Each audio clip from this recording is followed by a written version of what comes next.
In this video, we'll be talking about derivative of a function by the first principle.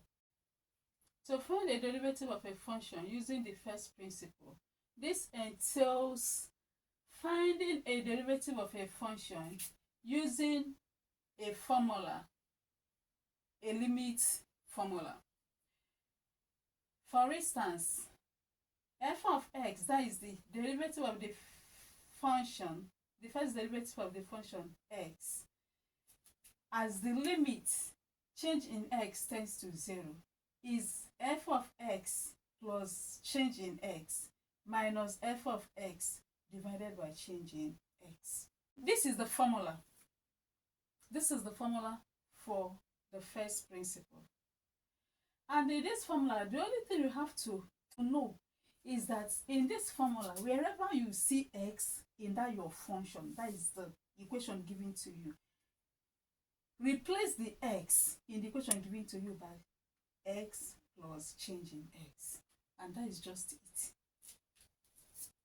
Now let's look at the first example.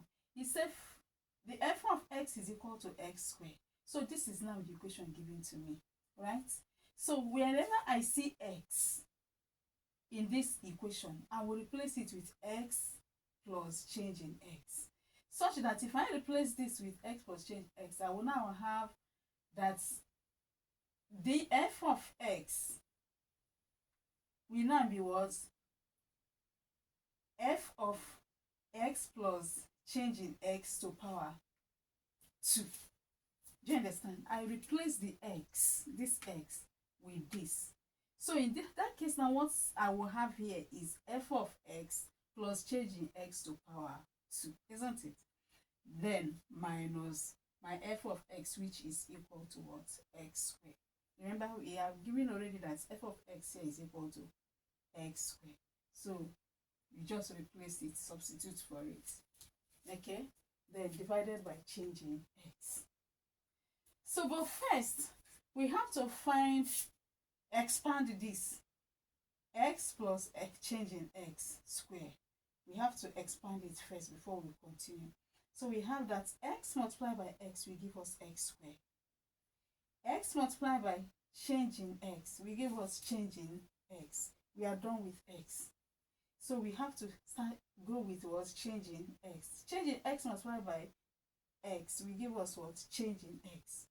Change in x multiplied by change in x will give us change in x squared. So, collection of like terms. We have x squared plus x change in x plus x change in x will give us what? 2x change in x plus change in x squared. And that is it. This is what we got by expanding x plus change in x squared.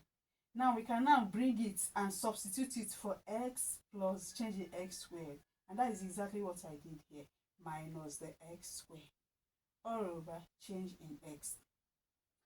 Then, since we have positive x squared here and we have negative x squared here, they will annul themselves. Okay? So that we have that 2x change in x plus change in x squared divided by change in x. Since there is change in x here and there is change in x here, let's factorize. Bring out the common factor. So what is here and what is here? So we bring out the change in x outside. That is it. So if we bring it out, what will remain here? What will be remaining here? Just say, for you to know what you will write inside, say 2x change in x divided by, what is that factor that you brought out? Change in x. Change in x. So change in x will cancel change in x. You can see that what you have inside is 2x. That is why I wrote 2x. Then when it comes to the other side, this is in change in x. So I will have change in x divided by change in x squared will give me, remember that change in x squared simply means change in x multiplied by change in x, right? Divided by change in x. So this will cancel that. So we have only one change in x, and that's the reason why we have change in x there. Okay? So all divided by change in x. So Remember, you always carry your limit along as you go. So we have limit as change in x tends to 0. As change in x tends to 0 means that in that formula, you will replace change in x with 0 because it says as it tends to 0. So as change in x tends to 0, I will now replace this change in x with 0. So that I will have 2x plus 0. And 2x plus 0 will give me what? 2x. Even before you start your first principle, you can use the straight method of doing the differentiation, that is finding derivative, and do it so that you know whether you are doing the right thing whether you got the answer at the end or not. Remember that x squared, let me use the straight method. X squared is the same thing as what? The derivative of x squared is what? 2x, right? To power what? 2 minus 1. And that will give me what? 2x to power 1. And 2x to power 1 is 2x. Are you getting it? So you can see that what we did is the right thing. Okay? You can always check your answer using that method. Let's consider example 2. Find the first derivative.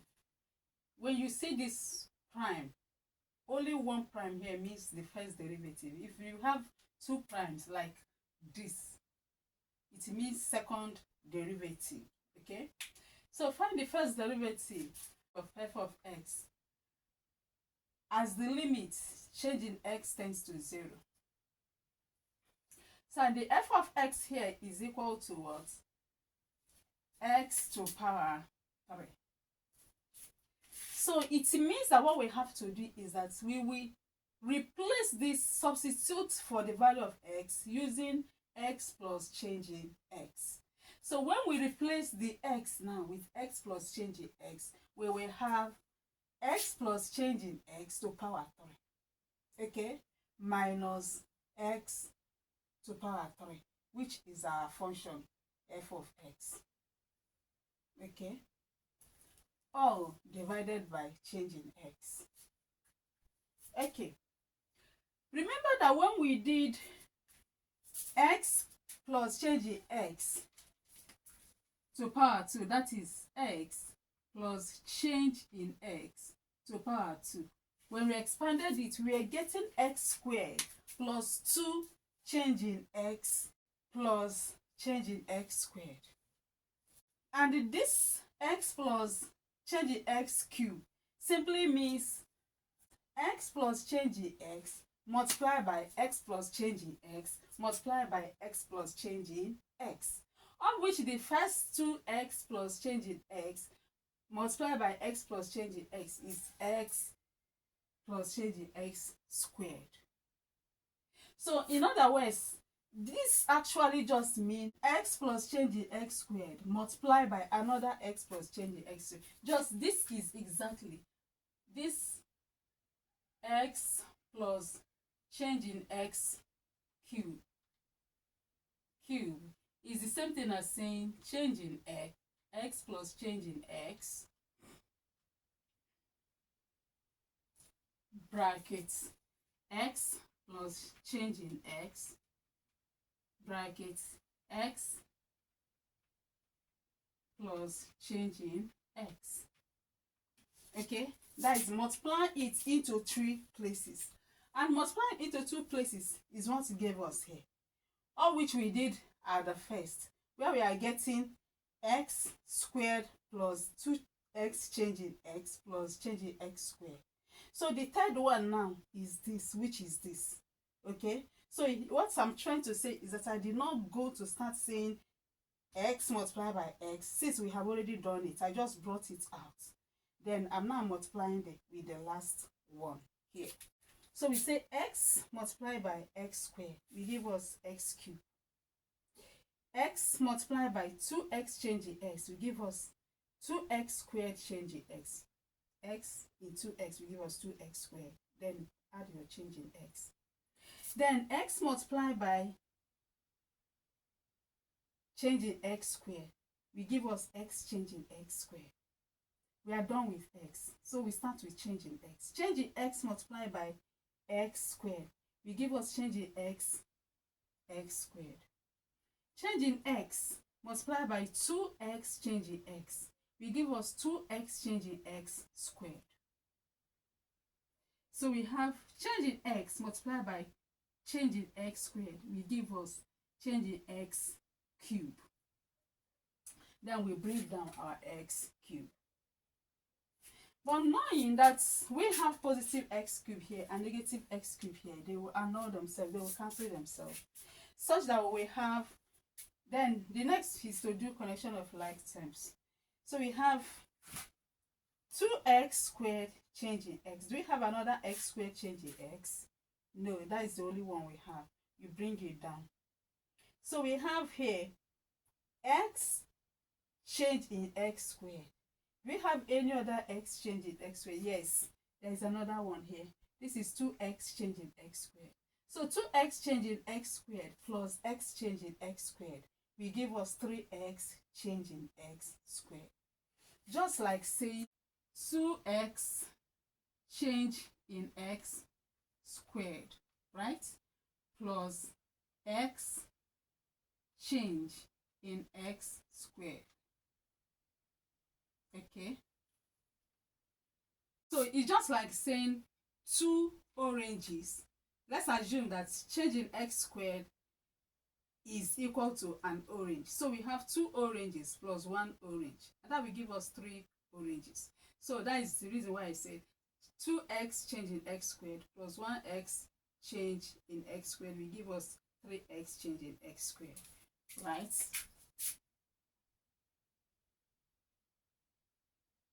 Okay. Now, we replace it. We bring it down there. So the next thing we have is what? X changing x squared. Do we have any other x changing x squared? No. We bring it down. So another one is changing x cube. We bring it down. Okay? All divided by change in x. So the next thing to do is to factorize.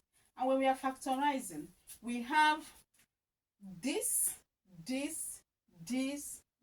It means that in all of them, changing x is common. So for we to know what we will write inside here, we bring out changing x as outside the bracket, right? So to know what we write inside here, we have 2x squared changing x divided by changing x. Changing x, we cancel changing x, so we have 2x squared. 3x changing x squared divided by changing x. Changing x, we cancel 1 changing x, we have 3x changing x. Changing x squared divided by changing x. Changing x, we cancel changing x, we have x squared. Changing x cubed divided by changing x. 1, we cancel 1, then we have changing x squared. Okay. Then the limit as changing x tends to 0. In that case, now we replace, remember this, all divided by changing x. In that case, what we have to do is replace every change in x with a 0. Here, there is no change in x. I just brought out my 2x squared. Then here we have 3x change in x. So 3x multiplied by 0. Then this is x squared. So I brought out my x squared. So this is changing x cubed square, I mean to say. Changing x squared. So that is 0 squared. So here automatically we know that 3x multiplied by 0 is 0. And this is 0. So we have, the only thing we have remaining is what? 2x squared plus what? Okay, plus 0 plus what? X squared plus 0. So you can see, and that will give us 2x squared plus x squared, which is what? 3x squared. Okay, and that is the answer. Now you can try that to know whether you are correct using the straightforward method. In the straightforward method, we have that x cubed is equal to what? 3x cubed, that is minus 1, and that will give us what? 3x to the power 2. You can see that we are right. Okay. The third example, find the first derivative of the function 1 over x. So remember what we used to do now. We replace the x with x plus change in x. So we now have that 1 over x. In that, remember the formula. We replace x with x plus change in x. So we have that 1 over x plus change in x minus, what is our function? 1 over x.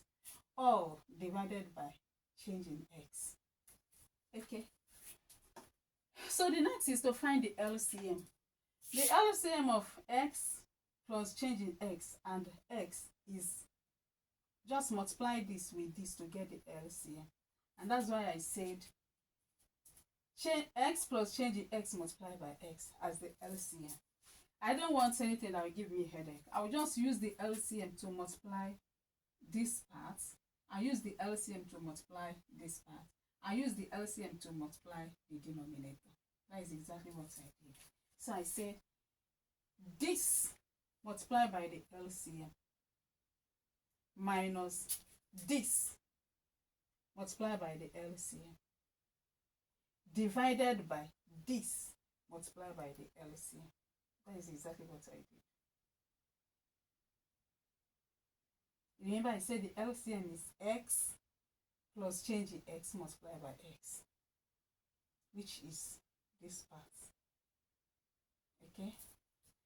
Now, having done it like that, we have that here is x plus change in x, and we have x plus change in x here. So x plus change in x will cancel x plus change in x. So I will have only x remaining. And x multiplied by 1 will give you what? X. So x here cancel x, remaining x plus change in x. And x plus change in x multiplied by the negative 1. Negative multiplied by x will give you negative x. Negative 1 multiplied by positive change in x will give you negative change in x. Right? So we have all divided by what we have here. And that's just what I did. So the next is, we have x minus x will give us 0. Then minus change in x, bring it down, divided by the whole of that. So the next one we have to do is to factorize. We have change in x here. And what is it that we will multiply with change in x to get negative change in x? So if we have negative change in x divided by change in x, change in x divides change in x, we get 1. So it means it will be negative 1. So we write negative 1 inside the bracket. We bring out the common difference, the common factor, I mean to say. Change in x divided by change in x. So remember that this is multiplying everything here. So it's a common factor there. You bring the change x out. So change in x divided change in x, we give you 1. So, and you know how we got the negative 1. Change in x multiplied by negative 1 will give you what? Negative change in x. Okay. That's how we got the negative 1. So, then what we have here is x plus what? Change in x bracket x, which is, so here let's first open this bracket. We have x multiplied by x will give us x squared. X multiplied by change in x will give us x change in x.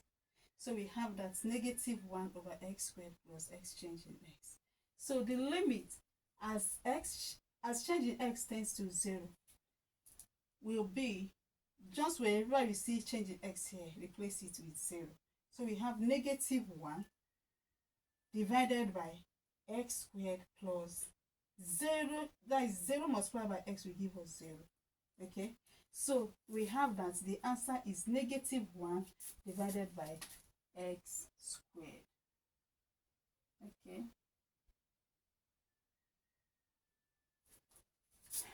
and that is the answer. Please, if you like this, click on the subscription button, click on the like button and then the bell, so that when next I upload new video, you will be notified to come and watch.